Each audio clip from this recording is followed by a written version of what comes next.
Type 1 का जब बात करते हैं दोस्तों, इसमें क्या होता है कि दिया रहता है इसे A/B प्रोपोर्शन B/C/D।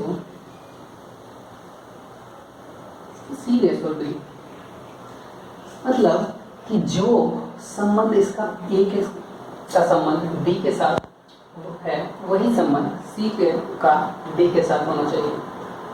तो इसके लिए जब हम सॉल्व करते हैं दोस्तों, तो इसमें क्या करते हैं कि जो भी दिया रहता है ना, यहाँ पे फर्स्ट वाला को ऊपर लिख देते हैं और सेकेंड वाला को नीचे लिख देते हैं, और ये जो साइन रहता है ना प्रोपोर्शन का, इसको क्या करते हैं हम बराबर में लिख देते हैं, और फिर जो इसमें फर्स्ट वाला है ऊपर लिखेंगे, इसका नीचे सेकेंड वाला का नीचे लिखेंगे।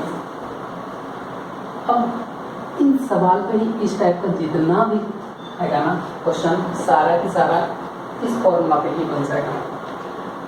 जैसे अगर हम बात करते हैं दोस्तों कि हमें फर्स्ट प्रोपोर्शन पूछा गया है, फर्स्ट प्रोपोर्शन पूछा जाएगा, और इसमें मान लीजिए कि यहाँ पर हमें x दिया गया, जिसमें जो नहीं दिया रहेगा, जो पूछा जाएगा उसे क्या कर लेंगे हम x मान लेंगे, और इसमें से क्या करेगा कि बाकी 3 का वैल्यू दिया रहेगा, उसमें से ही आपको 1 का निकालना होगा। इन चारों में से 1 का वैल्यू निकालना होगा, और उसमें बाकी 3 का वैल्यू आप लोगों को दिया रहेगा। जैसे ये मान लीजिए हमें 4 दिया गया है, और ये 3 दिया गया, और ये आपको 6 दिया गया। अगर हमें फर्स्ट प्रोपोर्शन निकालने के लिए बोलेगा दोस्तों, तो फर्स्ट में क्या लिखा गया है, यहाँ पे ये a का वैल्यू निकालने के लिए बोला गया। इसके जगह हम क्या करेंगे, x मान लेंगे। तो a की जगह हमारा क्या है, x बटे ये b का 4, और बराबर करेंगे क्या कि 3/6। अब जब दोस्तों हम सॉल्व करेंगे तो क्या होगा कि x बराबर ये 4 अब क्रॉस गुना होकर के यहाँ पर आ जाएगा, और ये हम 3 गुना 4 लिखेंगे, और बटे में ये 6 आएगा। अब दोस्तों जब हम सॉल्व करते हैं तो हमारा क्या आ जाएगा, ये 3 से ये 6 2 बार में कटेगा, और 2 से ये 4 2 बार में कट जाएगा। तो मतलब x का वैल्यू जो है ये हमारा 2 आ जाएगा, या फिर a का वैल्यू फर्स्ट प्रोपोर्शन में 2 आ जाएगा। इसी में दोस्तों जब हम देखते हैं दूसरा a प्रोपोर्शन b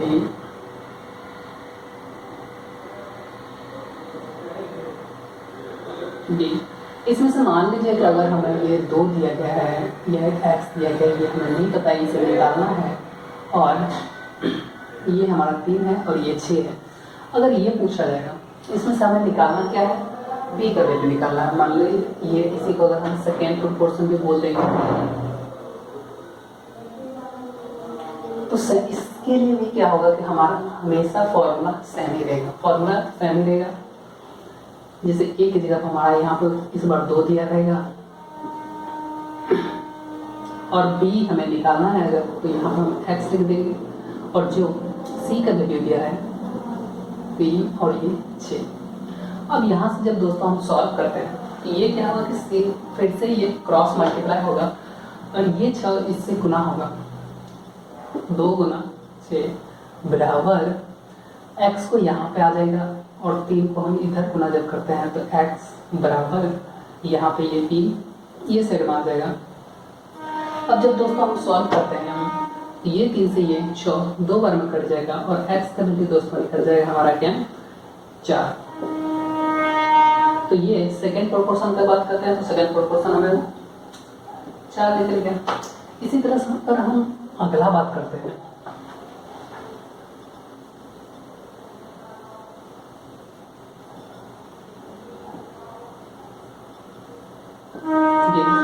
इसमें मान लीजिए कि ये इसी तरह से फिर से हमारा 2 दिया जाएगा, ये 4 दिया रहेगा, और ये हमें 6 दिया रहेगा, और ये हमें थर्ड प्रोपोर्शन निकालने के लिए बोल देगा।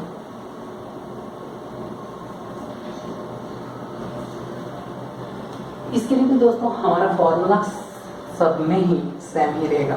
फॉर्मूला जो ऐसा है वही रखेंगे क्या कि a/b बराबर करेंगे सी बटे डी के। ए का वैल्यू हमें 2 दिया गया है, बी का वैल्यू 4 दिया गया है दोस्तों, और यहाँ पे ये बराबर का साइन आएगा, और सी का वैल्यू जो हमें निकालना है एक्स रखेंगे, और जो डी दिया गया है का वैल्यू हमें 6 दिया गया वो रख देंगे।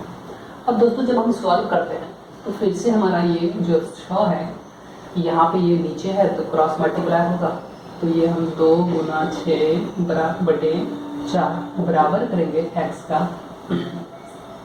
अब जब सॉल्व करते हैं दोस्तों तो ये 2 से हमारा ये 4 2 बार में कट जाएगा, और इस 2 से ये 6 3 बार में कट जाएगा, तो मतलब x का वैल्यू यानी कि थर्ड प्रोपोर्शन जो निकला हमारा यहाँ से हमें 3 मिल गया। यहाँ तक दोस्तों आप लोगों को समझ में आ रहा होगा। आगे जब हम इसी में बात करते हैं कि a अनुपात b प्रोपोर्शन यहाँ पे c अनुपात b का, तो इसमें क्या होता है कि मान लीजिए इस बार हमें फोर्थ प्रोपोर्शन यानी x का वैल्यू यहाँ पे चौथा पूछा, d का वैल्यू अगर पूछेगा तो d की जगह पर हम x रख देंगे, बाकी जो पहले से दिया गया वही रहेगा वैल्यू 2 4 अगर 3 रहेगा। इसके लिए भी हमेशा फॉर्मूला तो सेम ही रहेगा,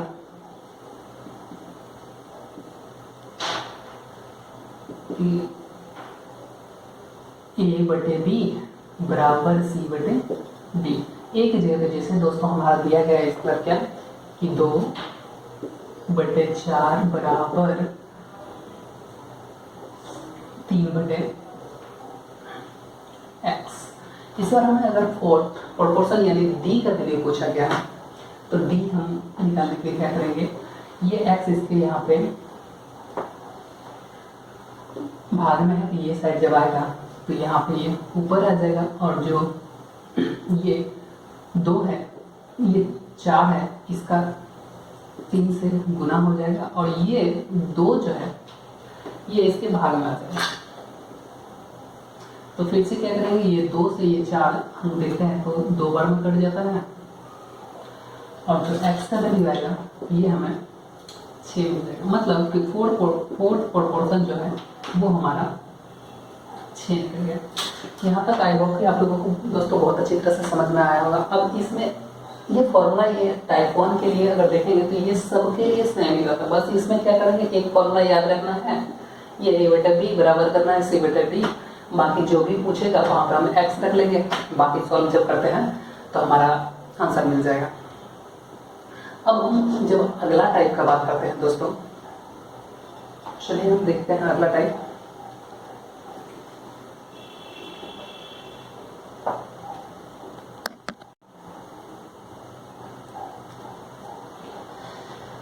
चलिए दोस्तों जब हम बात करते हैं टाइप 2 का, तो टाइप 2 में क्या होगा कि ये दिया रहेगा कि a ratio b proportion b ratio c, मतलब जो संबंध हमारा a का b के साथ है वही संबंध हमारा b का c के साथ भी होना चाहिए। तो इसमें क्या देखा जाता है कि ये बीच वाला जो होता है ना, ये बीच वाला दोनों सेम होता है, मतलब बोल सकता है कि हमारा जो सेकेंड और थर्ड होता है वो हमारा सेम होता है। और इसका जब सवाल पूछा जाएगा दोस्तों तो इसमें क्या करेगा कि कोई भी 2 वैल्यू दिया रहेगा और इसका तीसरा पूछा जाएगा। तो इसी तरह से अगर इसमें बोल दिया जाएगा कि प्रथमा अनुपात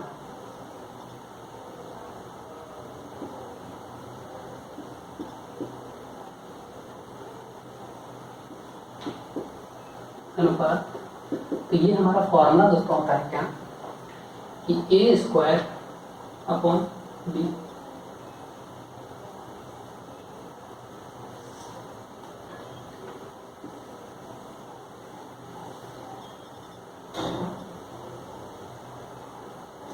इसी तरह से अगर दोस्तों हम देखते हैं कि अब ये पूछ लिया तो इसके बाद अगर ये हमें पूछ लेगा क्या कि मीन प्रोपोर्शन क्या होता है, या फिर इसे मध्य अनुपात भी बोलेंगे।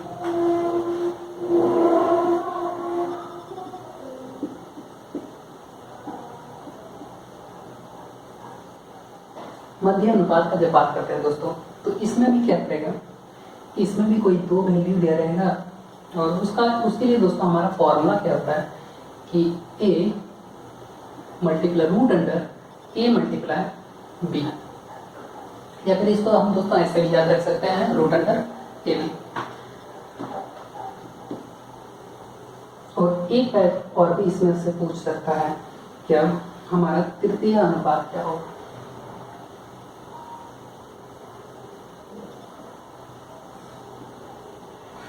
तृतीय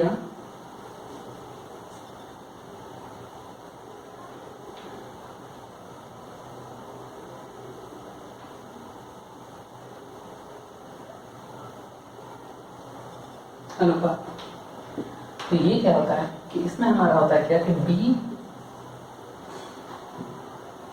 स्क्वायर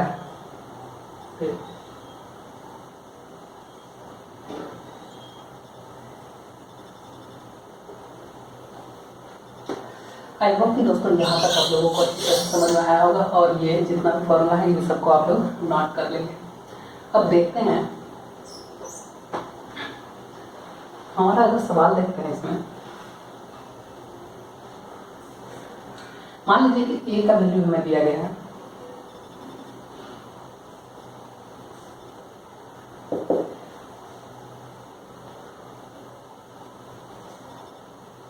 10 और b का वैल्यू दिया गया हमें 5। अगर यहां से हमें प्रथमा अनुपात का बात करेंगे,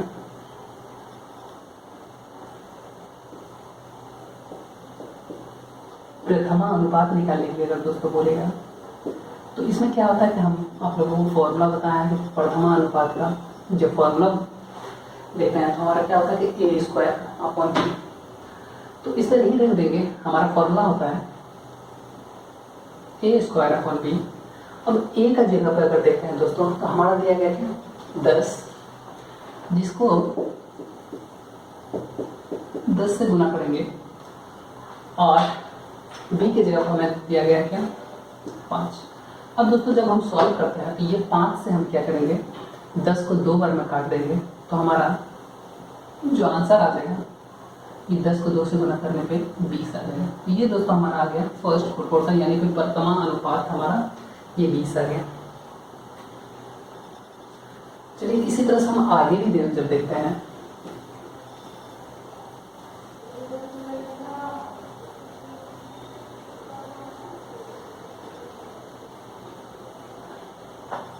आगे जब देखते हैं दोस्तों तो मान लीजिए कि इस बार हमें दिया गया ए का वैल्यू क्या दिया गया है, पहला नंबर दिया गया है, मान लीजिए ऐसे कि एक नंबर है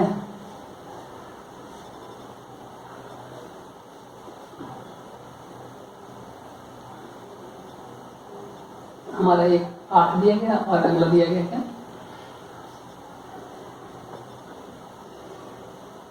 16, और इनका बोला गया कि प्रथमा अनुपात क्या होगा।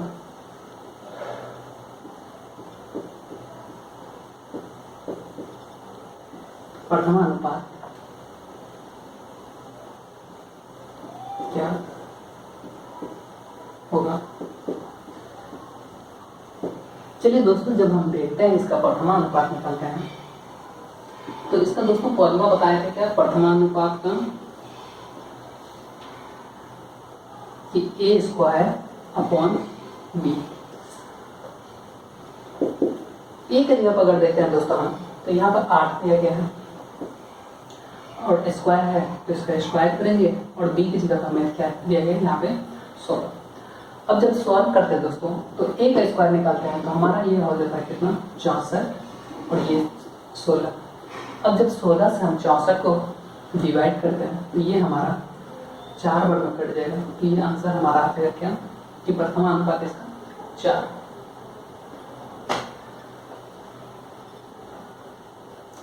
इसी तरह से जब हम अगला क्वेश्चन देखते हैं दोस्तों,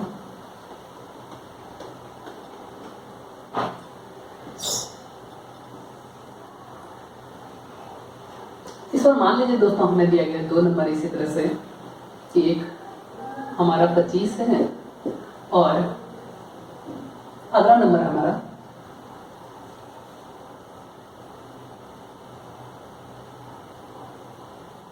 4 है। अगर इसका बोलेगा कि मध्य अनुपात निकालने के लिए,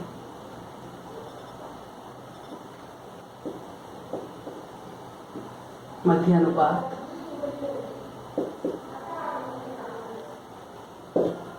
निकालने के लिए। तो दोस्तों इसका फॉर्मूला क्या बताया था आपको? मध्य अनुपात का फॉर्मूला बताया गया था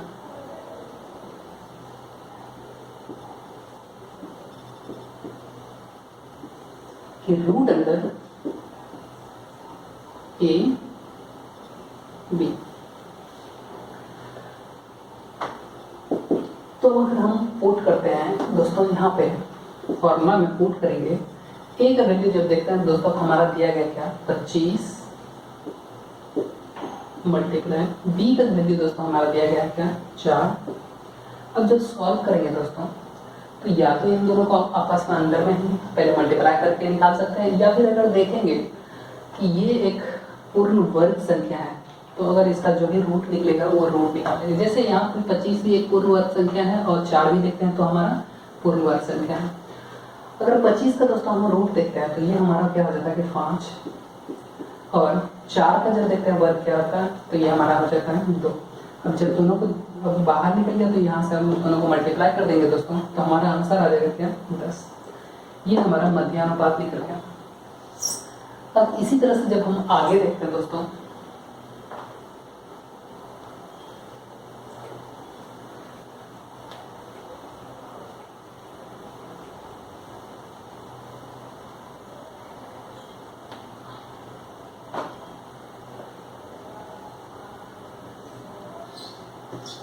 इसी तरह से दोस्तों अगर हम मान लें यहाँ पे कि हमारा एक वैल्यू दिया गया क्या 3 और दूसरा दिया गया क्या यहाँ पे हमारा 12, और इसका हमें फिर से मध्यानुपात निकालने के लिए बोला है। तो सेम दोस्तों इसका मध्यानुपात का फॉर्मूला तो बताएं कि क्या होता है कि हमारा रूट अंडर ए बी होता है। तो रूट अंडर ए बी होता है, तो इसमें फिर से हम अगर पुट करते हैं दोस्तों, हमारा ए का वैल्यू दिया गया इस बार क्या p, और b का वैल्यू अगर देखते हैं दोस्तों हमारा तो इस बार दिया गया है 12। जब रूट के अंदर ही इन दोनों को मल्टीप्लाई करते हैं दोस्तों, क्या इस बार अगर देखते हैं क्या यहाँ पे दोनों में से कोई भी आपको पूर्ण वर्ग नहीं दिया गया, तो क्या करेंगे इन दोनों को हम पहले मल्टीप्लाई करेंगे। जब हम 12 को 3 से मल्टीप्लाई करते हैं दोस्तों तो हमारा आता है क्या 36, और ये अब अगर देखते हैं तो ये हमारा क्या एक पूर्ण वर्ग निकल है दोस्तों। ये क्या निकल है? ये हमारा पूर्ण वर्ग है, और इसका अगर हम रूट देखते हैं तो हमारा क्या आ जाएगा ये 4। तो मतलब 3 और 12 का मध्य अनुपात अगर बात करते हैं दोस्तों तो हमारा इस बार क्या निकल गया 6। इसी तरह से अगर हम अगला क्वेश्चन देखते हैं दोस्तों,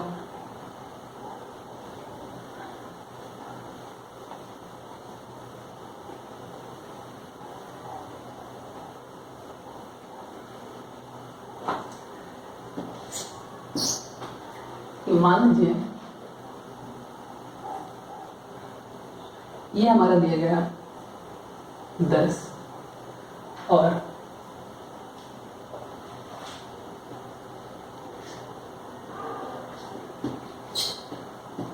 हमें इस बार अगर हम एक वैल्यू दिया रहेगा क्या 8 और दूसरा वैल्यू दिया रहेगा क्या 16, और इसका बोलेगा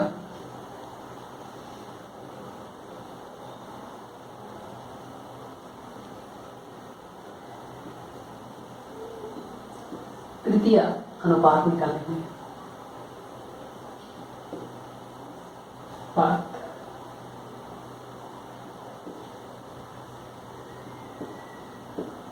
देखना। तो इस बार देखते हैं दोस्तों हमारा क्या होता है कि यहाँ पे जो भी वैल्यू दे देगा ना, तो यहाँ पे हम क्या करेंगे हर बार जो पहला वैल्यू दिया रहेगा ना उसे हम क्या a मान लेंगे और दूसरा वाला को b मान लेंगे। और तृतीय अनुपात का दोस्तों हम अगर फॉर्मूला की बात करते हैं तो इसका फॉर्मूला बताए थे क्या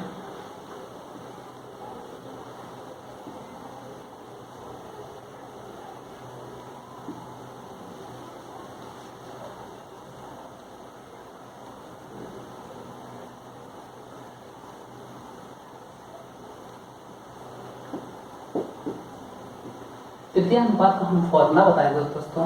ये हमारा क्या हो जाता है कि बी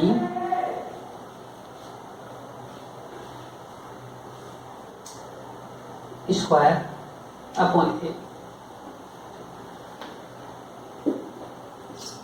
चलिए दोस्तों हम इस फॉर्मूला को जब रख करके देखते हैं हमारा, तो बी का वैल्यू दोस्तों इस बार हमारा क्या दिया गया 8, ये 16 स्क्वायर, तो दोस्तों 2 बार लिखेंगे 16 गुना 2 16, और नीचे ए का वैल्यू दोस्तों हम जब देखते हैं तो हमारा दिया गया क्या 8।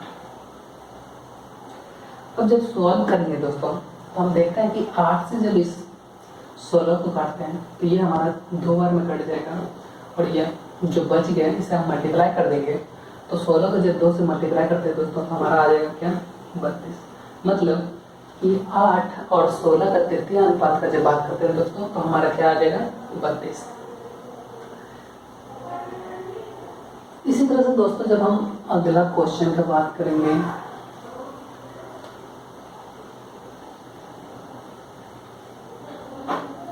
मान लीजिए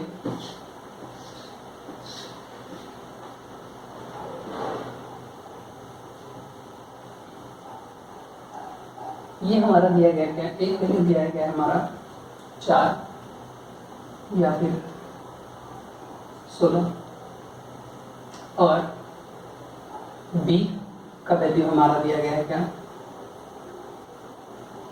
12, और इसका जब हमें पूछा जाएगा कि तृतीय अनुपात क्या होगा या फिर तृतीय अनुपात निकालने के लिए बोला जाएगा, तो इस पर दोस्तों हम क्या करेंगे सेमी फॉर्मूला लेंगे। फॉर्मूला जो भी दिया रहेगा, इसका फॉर्मूला जो दिया गया तृतीय अनुपात का कि बी स्क्वायर अपॉन ए, तो इस पर हम पुट जब करेंगे दोस्तों तो बी की जगह पे इस बार हमें दिया गया कितना 12 को जब हम 2 बार मल्टीप्लाई करके 12 गुणे 12, और ए का वैल्यू इस पर दिया गया क्या है दोस्तों हमारा 16। अब जब सॉल्व करेंगे दोस्तों तो हम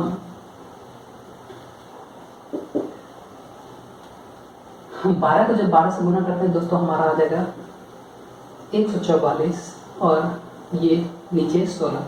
अब 16 से हम डिवाइड करेंगे 144 को दोस्तों, तो ये 16 से हमारा ये 9 बार में पूरा के पूरा कट रहा है, और हमारा आंसर भी आ जाएगा ये क्या 9। मतलब कि 16 और 12 का तृतीय अनुपात का जब बात करते हैं दोस्तों तो हमारा आ जाएगा क्या 9।